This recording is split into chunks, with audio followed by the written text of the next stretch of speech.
시청자 여러분 안녕하십니까? 뉴스데스크 제주입니다. 제주는 오늘도 더위가 기승을 부린 하루였습니다. 연일 푹푹 찌는 찜통 더위에 해수욕장을 찾아 더위를 피하는 분들 많으신데요. 코로나19 확산을 막기 위해 연간 30만 명 이상 찾는 대형 해수욕장에서는 한밤에 술을 마시거나 음식을 먹는 것을 금지하고 있는데요. 실상은 어떤지 김항섭 기자가 현장을 다녀왔습니다. 밤 8시를 넘긴 한 해수욕장. 백사장의 피서객들이 삼삼오오 모여 앉아 과일을 나눠 먹고 있습니다. 구두상으로만 말씀드리고 이게 만약 했을 경우에는 300만 원 이하 과태료까지도 부과되는 상황이라 가지고 단속반에 적발된 피서객들은 서둘러 음식을 치우고 자리를 정리합니다. 먹으면 안 되는 거예요? 그건 아예 안 되는 오후 7시부터 다음날 새벽 6시까지 음주와 취식이 금지된 도내 대형 해수욕장은 함덕과 협지에 2곳. 단속구역은 백사장만 해당되다 보니 백사장을 넘어 음식을 먹으면 단속에 걸리지 않습니다. 백사장 바로 옆 계단이나 잔디밭에서 술이나 음식을 먹을 경우에는 단속 대상에 포함되지 않습니다. 야간 단속 대상이 아닌 해수욕장에서는 아예 밤새 술판이 벌어집니다. 백사장의 질비한 테이블에는 손님들이 모여 앉아 술과 음식을 나누고 돗자리를 펴고 앉아 음식을 먹는 모습도 여기저기에서 쉽게 눈에 띕니다. 바다 온 김에 그물에서 먹자 해가지고 그냥 간단하게 먹고 그거 못하고 살면 안 되니까. 계도 기간인 지난달 18일부터 지난주까지 적발된 해수욕장 야간 음주와 취식 행위는 90여 건. 하지만 3차례 경고 조치 이후에만 고발이 가능해 아직까지 실제 과태료가 부과된 적은 한 건도 없어 조치가 과연 실효성이 있느냐는 지적도 나옵니다. 강제적으로 무조건 나가십시오. 그렇게까지는 저희가 할 수는 없고 거리 대기는 해야 되고 음주라든가 취식은 좀 안 했으면 좋겠습니다. 그런 식으로 얘기를 하는 거죠, 사실. 코로나19 예방을 위한 대형 해수욕장의 야간 음주와 취식 금지 조치, 당국의 적극적인 계도 단속과 함께 방역 수칙을 철저히 준수하는 시민의식이 절실합니다. MBC 뉴스 김항섭입니다. 산지와 추자를 제외한 제주도 전역에 폭염특보가 내려진 가운데 오늘 제주시 낮 최고 기온이 올 들어 가장 높은 34.9도까지 치솟았습니다. 또 성산과 고산 31도, 서귀포 30.5도로 해안 대부분 지역이 30도를 웃돌았고 산지에는 5mm 안팎의 비가 내렸습니다. 제주는 오늘 밤에도 열대야가 이어지겠고 제4호 태풍 하구핏이 중국 남부지방에 상륙하면서 간접 영향으로 제주도 남쪽 먼바다에는 풍랑주의보가 내려졌습니다. 1조 원 이상 투자하는 제주시 2호 유원지 개발 사업이 무산 위기를 맞게 됐습니다.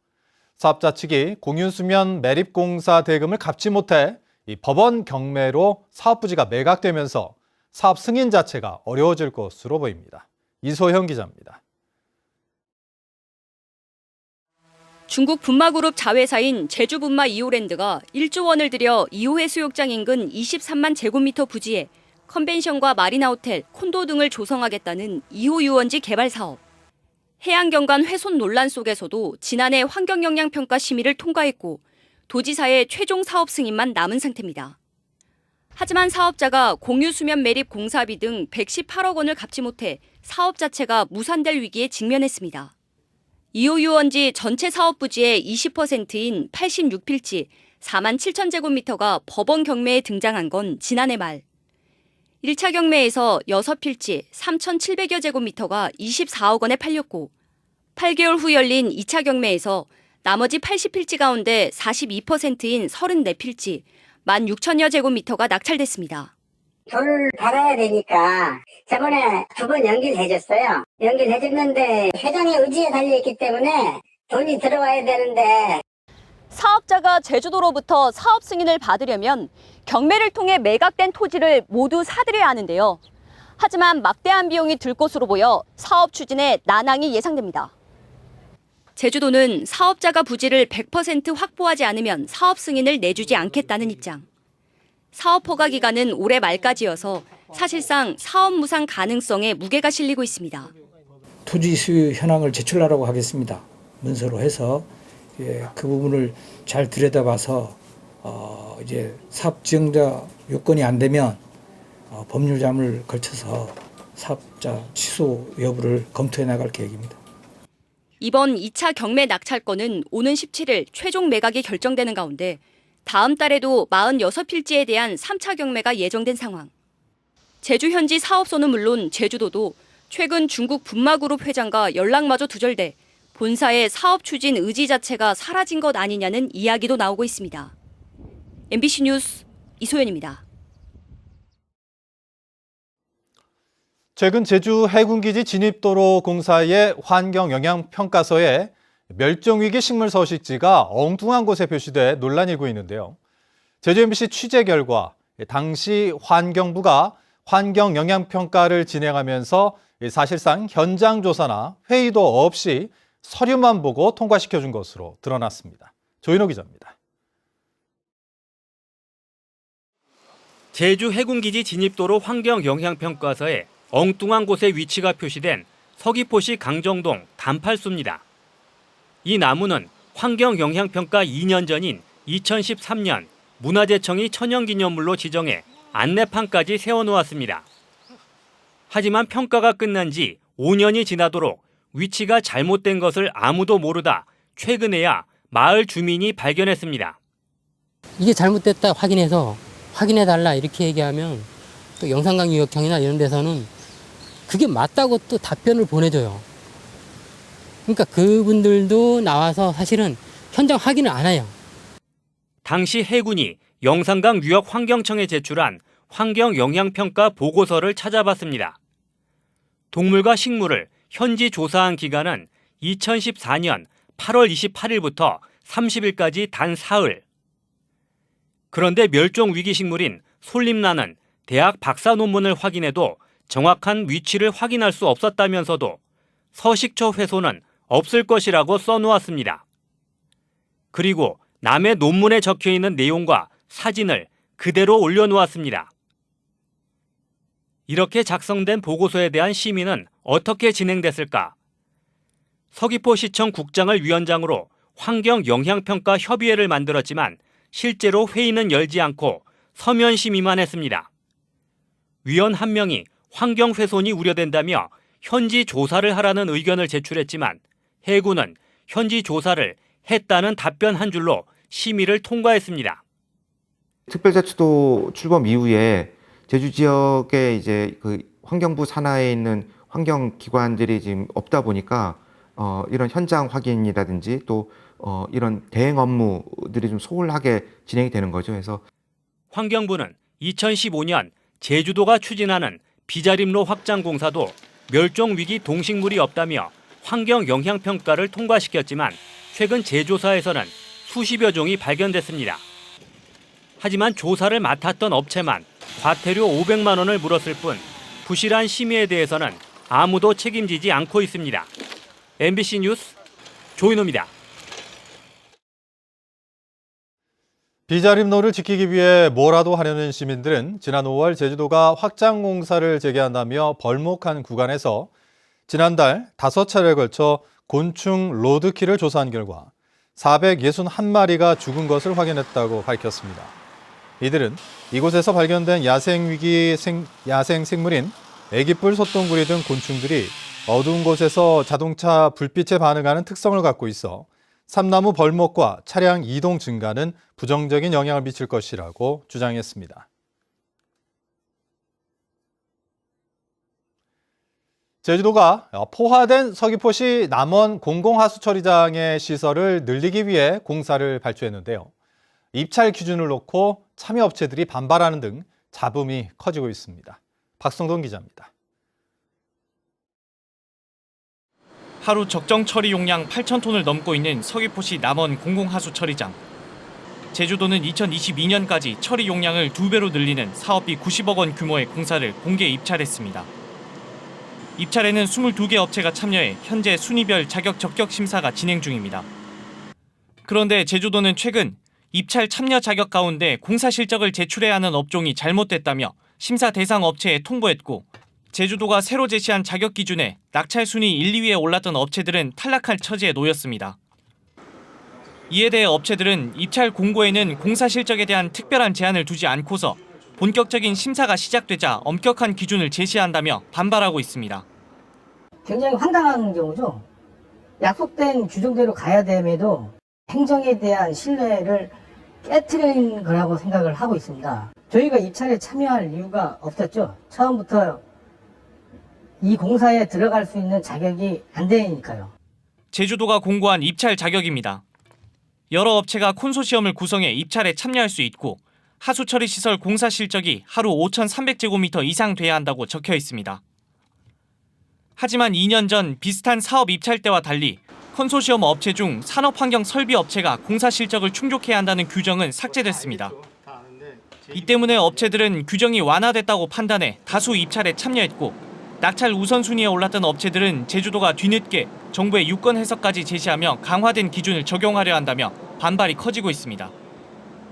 저희는 우리가 들어가는 그 같이 가는 업체 중에 실적이 아무데나 있으면 된다. 네, 그렇게 해서 들어갔던 거고. 이에 대해 제주도는 산업환경 분야 공사 실적은 해당 업체가 제시하는 것이 당연한 관례여서 공고에 표시하지 않았다고 해명했습니다. 이 5,300톤에 대한 면허가 그거에 대해서는 제한을 시키지는 않았죠. 그 글자 그대로인 거예요. 낙찰 결과에 따라 입찰에 참여한 업체는 낙찰자 지위 확인 소송까지 제기할 계획이어서 시급한 공공사업이 중단되고 소송전으로 비화되지 않을까 우려되고 있습니다. MBC 뉴스 박성동입니다.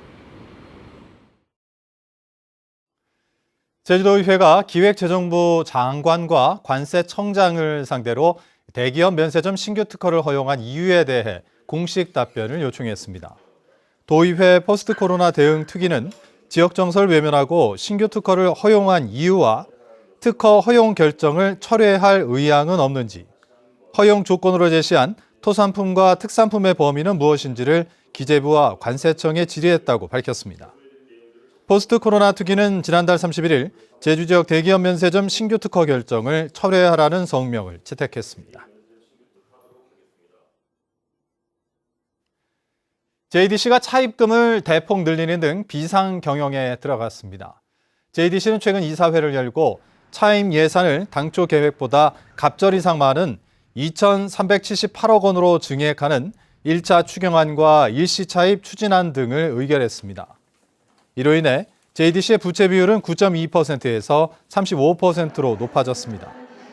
JDC는 코로나19에 따른 면세점 수익 악화와 예래단지 소송 패소, 보상금 지급 등으로 차입금 증액이 불가피한 상황이라며 수익 개선에 노력하겠다고 밝혔습니다. 공공사무 민간 위탁 중단을 촉구하며 제주도청 앞에 설치된 천막 농성장이 400여일 만에 철거됩니다. 민주노총 제주본부는 기자회견을 열고 교통약자 이동지원센터의 제주도 직접 운영과 직접 고용을 위해 천막 농성을 중단하고 새로운 투쟁으로 전환하겠다고 밝혔습니다. 이들은 지난달 제주도와 의회와의 간담회를 통해 문제 해결 의지를 확인했다며 필수 공익사무의 완전한 민간 위탁을 중단하기 위한 교섭을 계속하겠다고 밝혔습니다. 제주 지역 LPG 업체로 구성된 LPG 생존권 사수 비상대책위원회는 오늘 제주도청 앞에서 2차 집회를 열어 LNG 도시가스에 대한 편향 지원을 중지하라고 요구하고 도의회에 행정사무감사를 요청했습니다. 또 이들은 제주도가 LNG 도시가스 민간업체에 도시가스관 매설공사 비용 등으로 21억 원의 보조금을 지원한 것은 직권남용이라며 집행 과정에 대한 철저한 감사를 요구했습니다.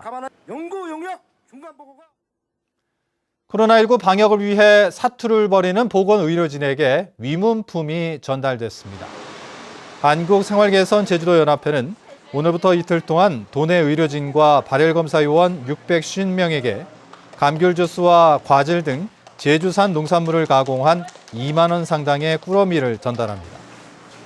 위문품 상자에는 함께해서 행복합니다라는 내용의 응원 메시지가 함께 담겼습니다.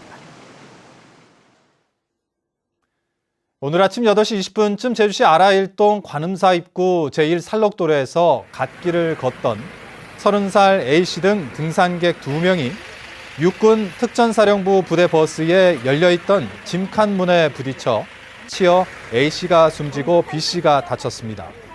사고 당시 버스에는 훈련을 마친 장병 30여 명이 군 수송기를 타고 부대로 복귀하려고 제주공항으로 이동하던 중이었습니다.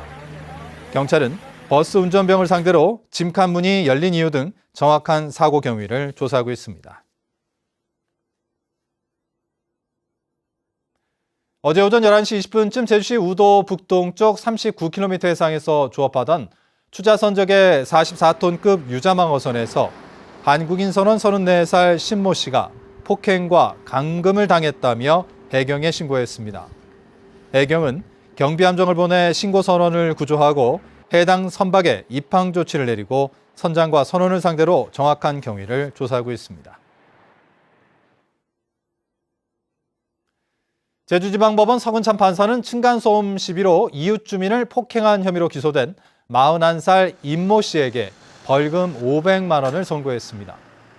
임 씨는 지난해 12월 제주시 화북동의 아파트에서 위층에 사는 49살 최모 씨에게 층간소음을 항의하다 멱살을 잡아 흔들고 소화기를 던져 최 씨 부부에게 전치 2주의 상처를 입힌 혐의로 기소됐습니다.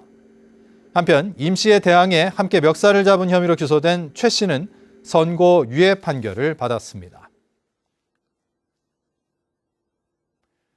제주시 탑동에 익수와 추락 사고에 대비한 열화상 카메라가 설치됩니다. 이상으로 뉴스데스크 제주를 마칩니다. 시청해주신 여러분 고맙습니다.